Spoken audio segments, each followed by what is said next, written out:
சேனலை சப்ஸ்கிரைப் பண்ணாதவங்க சப்ஸ்கிரைப் பண்ணுங்க. அப்படியே பக்கத்துல இருக்க பெல் ஐகானையும் பிரஸ் பண்ணுங்க. இந்த வீடியோ நம்ம என்ன பார்க்க போறோம் அப்படின்னா, மிதுன ராசி திருவாதிரை நட்சத்திரத்தில் பிறந்தவங்களுக்கு 2025ஆம் ஆண்டு நவம்பர் மாத ராசி பலன்களை பற்றி நம்ம தெளிவா பார்க்க போறோம். மிதுனம் காலபுருஷனுக்கு 3வது ராசியா வருதுங்க. நட்சத்திரங்களை பொறுத்த வரைக்கும் திருவாதிரை நட்சத்திரம் மிதுன ராசியினுடைய 2வது நட்சத்திரமா வரும். அதோடைய அதிபதி யாருன்னு பார்த்தீங்கன்னா ராகு. மிதுனத்துடைய அதிபதி யாருன்னு பார்த்தீங்கன்னா புதன். அதாவது ராசிநாதன் அப்படின்னு சொல்லப்படக்கூடிய புதன் ராசிக்கு 6ஆம் இடத்துல மறைஞ்சிருக்காருங்க. ராகு வீடு கொடுத்த சனி பகவான் பார்த்தீங்கன்னா ராசிக்கு 10ல் இருக்காரு. அப்ப இந்த காலகட்டத்தை பொறுத்த வரைக்கும் வேலை சம்பந்தப்பட்ட விஷயங்கள், உத்தியோகம், தொழில் சார்ந்த விஷயங்கள் உங்களுக்கு சிறப்பாக இருக்கும். எனக்கு வேலை இல்லை, நான் வேலை தேடிட்டு இருக்கேன், எப்போ வேலை கிடைக்கும் சார் அப்படின்னு சொல்லி கேட்டீங்கன்னா, கண்டிப்பா இந்த காலகட்டங்கள் நீங்க எடுக்கிற முயற்சிக்கு தகுந்த வெற்றியை கொடுக்கும். உறுதியா வேலை கிடைக்கும். ட்ரை பண்ணுங்க, ஹார்ட் ஒர்க் பண்ணுங்க. ஏன்னா 2ஆம் இடமான வாக்கு ஸ்தானத்துல குரு பகவான் உச்சம் பெற்று வகனம் பெற போகிறார். ஆனா அவருடைய பார்வை பார்த்தீங்கன்னா புதனுக்கும் செவ்வாய்க்கும் சனிக்கும் கிடைக்குது. அப்போ 6, 8, 10ஆம் இடங்களை குரு பகவான் தொடர்பு கொள்றதுனால இந்த காலகட்டங்கள் வேலை உத்தியோகம் சார்ந்த விஷயங்களை பெற்றுக் கொடுக்கும். என்ன ஒண்ணு, அலைச்சல்கள் சற்று அதிகமா இருக்கும். வேலை செய்யற இடத்துல பாத்தீங்கன்னா கொஞ்சம் ஒர்க் லோட் அப்படின்றது கொஞ்சம் அதிகமா இருக்கும். அதிகமான உடல் உழைப்பை போடுற மாதிரி இருக்கும். அதிகமான நேரம் கொஞ்சம் டைம் எடுத்து எக்ஸ்ட்ராவா வேலை செய்யற மாதிரி இருக்கும் அப்படின்னே சொல்லலாம். ஆனா உங்களுக்கான அங்கீகாரம், பெயர் புகழ் சார்ந்த விஷயங்கள் இப்போதைக்கு கொஞ்சம் கிடைக்காதுங்க, தள்ளி தான் கிடைக்கும். அது மட்டும் இல்லாம கடன், அதாவது பேங்க்ல ஏதாச்சும் லோன் நீங்க அப்ளை பண்ணிட்டு இருக்கீங்க, ரொம்ப நாளா ட்ரை பண்ணிட்டு இருக்கீங்க, லோன் எதுவும் கிடைக்காம இருக்கு அப்படின்றது தற்போது கண்டிப்பா கிடைக்கும்.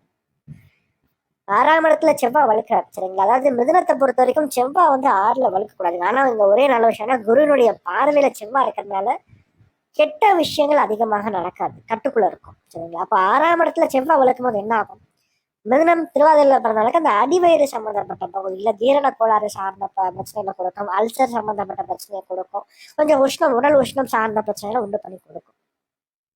அப்போ முடிச்ச வரைக்கும் இந்த நவம்பர் மாதத்தை பொறுத்த வரைக்கும் வெளியில சாப்பிட்றத குறைச்சிக்கோங்க. அதிகமாக இந்த ஃபாஸ்ட் ஃபுட்டு, ஜங்க் ஃபுட்டு, வெளியே ஆர்டர் பண்ணி சாப்பிட்றது, இதெல்லாம் பெரும்பாலும் குறைச்சிக்கோங்க. ஹெல்த்தியாக வீட்லேயே செஞ்சு நீங்களே சாப்பிடுங்க, சிறப்பாக இருக்கும். நிஜமாவே சொல்கிறேன். ஏன்னா 6ஆம் இடம் வலுக்கும் போது நம்ம கண்ட்ரோல் எடுத்துக்கணும், ஹெல்த் கண்ட்ரோல் நம்ம எடுத்துக்கணும். அதே மாதிரி கடனும் கிடைக்கும். அந்த இடத்துல கேட்ட இடத்துல கடன் கிடைக்கும். ராசிநாதன் புதனும் சேர்ந்த 6ல மறையிறது மட்டும்தான் இங்கே ஒரு சிறப்பு குறைவு. அப்போது மற்றவர்களை டிபெண்ட் பண்ணி நீங்கள் இந்த காலகட்டத்தில் ஓட ஆரம்பிது, சரிங்களா? உங்களுடைய தனித்துவம் நீங்கள் தெரியாது. நீங்கள் என்னதான் நீங்கள் உழைச்சி கொட்டினாலும் உங்களுக்கு கிடைக்க வேண்டிய ஒரு பெயர், புகழ், அந்தஸ்து எல்லாமே, அதாவது உங்க உழைப்பிற்கான ஒரு அங்கீகாரம் மற்றவங்க தூக்கிட்டு போயிடுவாங்க, உங்களுக்கு கிடைக்காது இந்த இடத்துல, சரிங்களா? உங்களுக்கு பிடிக்காதவர்களுக்கு சில விஷயங்கள், நல்ல விஷயங்கள் கண்டிப்பாக கிடைக்கும். அதே மாதிரி முடிஞ்ச வரைக்கும் இந்த காலகட்டங்களில் கூட்டாளிகள், நீங்க கூட்டு சேர கூட்டாளிகள் எப்படிப்பட்டவங்க நல்லா தெரிஞ்சு வச்சுக்கோங்க. எல்லாருக்கிட்டையும் எல்லாத்தையும் போய் ஓப்பனா சொல்லிட்டு இருக்காங்க, சரிங்களா? எல்லாம் கேட்டுப்பாங்க, கேட்டுட்டு பின்னாடி உங்களுக்கு குழி பறிப்பாங்க. அதனால முடிஞ்ச வரைக்கும் பார்த்தீங்கன்னா கூட இருக்கிறவங்க எப்படிப்பட்டவங்கன்றதை தெரிஞ்சுக்குங்க ஃபர்ஸ்ட். 2வது, 10ஆம் இடத்துல சனி பகவான் அமர்ந்து உச்ச குரு சனியை பார்க்கறது சிறப்பு. நல்ல பேச்சு சாதுரியத்தை குரு பகவான் கொடுப்பாருங்க. அதே மாதிரி உத்தியோகம் சம்பந்தப்பட்ட முயற்சியில வெற்றியையும் கொடுப்பாருங்க. மாணவர்களை பொறுத்த வரைக்கும் படிப்புல இந்த காலகட்டங்கள் கொஞ்சம் கவனச்சரில் கண்டிப்பாக கொடுக்கும். படிப்பை தவிர்த்து மற்ற விஷயங்கள்ல கொஞ்சம் ஈடுபாடுகள் அதிகரிக்கும். 2ஆம் இடத்துல குரு உச்சமாக இருந்தாலும் கூட 4ஆம் அதிபதி 6ல மறையறார். 4ஆம் இடமான கல்விஸ்தானத்தை சனி பகவான் தொடர்பு கொள்றது கொஞ்சம் சிறப்பு கிடையாதுங்க. கொஞ்சம் டிஸ்ட்ராக்ஷன்ஸ், கொஞ்சம் மந்தம், சோம்பல்தனம், இது சார்ந்த விஷயங்கள் கொஞ்சம் கொடுக்கும். அதே மாதிரி இந்த காலகட்டத்தில் பார்த்தீங்கன்னா கொஞ்சம் பார்த்தீங்கன்னா எந்த ஒரு விஷயத்தையும் செஞ்சுட்டு அதன் பிறகு யோசிப்பீங்க. இப்போ முடிஞ்ச வரைக்கும் ஒரு காரியத்தை செய்யறதுக்கு முன்னாடியே ஒரு 2 வாட்டி 3 வாட்டி யோசிச்சு அதன் பிறகு அந்த காரியத்தை நீங்க செஞ்சீங்கன்னா சிறப்பாக இருக்கும். அதற்கடுத்து பயணங்கள் சம்பந்தப்பட்ட விஷயங்கள், சிறு சிறு பிரயாணங்கள் சார்ந்த விஷயங்கள் சிறப்பாகவே இருக்கும். குறிப்பாக வெளிநாடு, வெளிமாநிலம் சார்ந்த முயற்சிகள் வெற்றியை கொடுக்கும். அதே மாதிரி இந்த காலகட்டத்தை பொறுத்தவரை இந்த ஷேர் மார்க்கெட், ஆன்லைன் சம்பந்தப்பட்ட பிஸ்னஸ்லாம் பெரும்பாலும் இன்வெஸ்ட்மெண்ட் பண்ணாதீங்க. முடிஞ்ச வரைக்கும் பணத்தை வீணா கண்ணை மூடிட்டு நிறைய இடத்துல இன்வெஸ்ட்மெண்ட் பண்ணாதீங்க, சரிங்களா? ஒரு இடத்துல நீங்க இன்வெஸ்ட்மெண்ட் பண்றீங்கன்னா அதெல்லாம் ஒரு ப்ராப்பரா அனலைஸ் பண்ணிட்டு செக் பண்ணிட்டு அதன் பிறகு பணத்தை போய் இன்வெஸ்ட்மெண்ட் பண்ணுங்க, சரிங்களா? கண்ணை மூடிட்டு காசை ஒத்துக்கி கொடுக்காதீங்க, கொட்டாதீங்க. அதே மாதிரி 5ஆம் இடத்துல சுக்கிரன் இருக்காருங்க. சுக்கிரன் 5ஆம் இடத்துல நீசம் பெற்ற சூரியனோட சேர்ந்து இருக்கிறது கொஞ்சம் சிறப்பு குறைவுங்க. ஆனா இந்த மாதம் 2வது இருந்து தனித்த சுக்கிரன் 5ஆம் இடத்துல இருக்கிறது அதிர்ஷ்டத்தை கொடுக்கும், வருமானத்தை கொடுக்கும், லாபத்தை கொடுக்கும், சந்தோஷத்தை கொடுக்கும். குறிப்பா காதல் சம்பந்தப்பட்ட விஷயங்கள், காதல் சார்ந்த விவகாரங்கள் இந்த மாதம் 2வது இருந்து சிறப்பா இருக்கும். சரி, இந்த மாதம் குறிப்பா 2 ஒரு ஆதாயங்கள் காத்துட்டு இருக்கா. அது யார் யார் அப்படின்னு சொல்லிட்டு பார்க்கும்போது ஃபர்ஸ்ட் வந்து பாத்தீங்கன்னா, பிள்ளைகள் சார்ந்த வழியில, குழந்தைகள் சார்ந்த வழியில, பூர்வீகம் சார்ந்த வழியில சில நல்ல விஷயம் நடக்கும்.